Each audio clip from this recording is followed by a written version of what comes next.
everyone, my name is Karen, this is my channel Rather Be Reading, and today I'm bringing to you my September wrap up.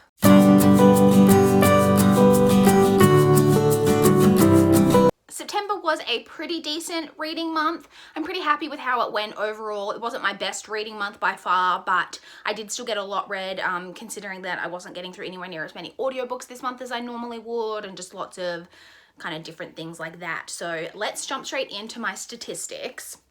So I completed a total of 24 books and DNF'd a further 2. The 24 books that I finished were made up of 21 novels, 1 children's novel, 1 novella, and 1 graphic novel. I read 13 books in physical format, I read 6 ebooks, and I listened to 5 audiobooks. Like I said, a lot less audiobooks this month than what generally my statistics look like. Then excluding audiobooks, as always, I read 15 books that I owned and 4 from the library. I read a total of 8,366 pages, which averaged out to 279 pages per day, which I'm very happy with. The shortest book that I read was 144 pages, which was the novella. The longest book that I read was 512 pages. The lowest star rating that I gave this month was a 2-star. I gave 2 different books 2 stars this month. And then the highest star rating that I gave was just a straight 4-star. I didn't give anything over a 4-star this month, but I gave 6 different books 4 stars. So my average star rating for the month worked out to 3.38 stars, which isn't too bad for me generally. Okay, we are now I'm just going to quickly go through all of the books that I read this month and what star ratings I gave them. I will highlight my least, and the rest of them aren't ranked, but I will highlight my least and most favorite. So the 2 stars, my least favorite was Because You're Mine by Colleen Coble. The other 2-star book that I read was The House on the Strand by Daphne du Maurier. I had a 2.75-star read with If You Dare by A.R. Torr. I then had a slew of 3-star books, Do Not Disturb by A.R. Torr, Stacey's Mistake by Anne M. Martin, Pictures or It Didn't Happen by Sophie Hannah, The Water Cure by Sophie McIntosh, The Black Box by Michael Connolly, Wuthering Heights by Emily Bronte. I had one 3.25-star with Cooper Bartholomew is Dead by Rebecca James, and a 3.5-star rating with, well, I had a bunch of 3.5-star ratings with Her Closest Friend by Claire Boyd, The Other Daughter by Lauren Willig, Only Daughter by Sarah A. Denzel, and Looking for Alaska by John Green, which I haven't reviewed yet. That will be in my next recent reads video. I had a few 3.75-star rated books, The Dark Days Club by Alison Goodman, Through the Ever Night by Veronica Rossi, Into the Still Blue by Veronica Rossi, and All the Breaking Waves by Kerry Lonsdale. That's the other book that's here that I haven't reviewed yet, which will be in my next recent read video. And then we come to my 4-star ratings.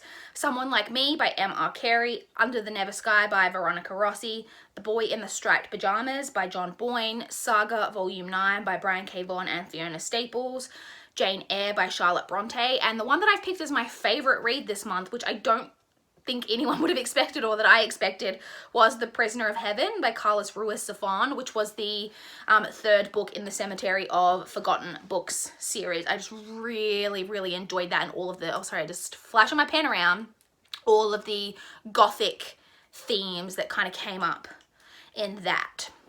So that's my statistics and what I read. Just very quickly to touch on the Hogwarts house battles. Overall, I ended up earning 9,039 points, which I'm pretty happy with.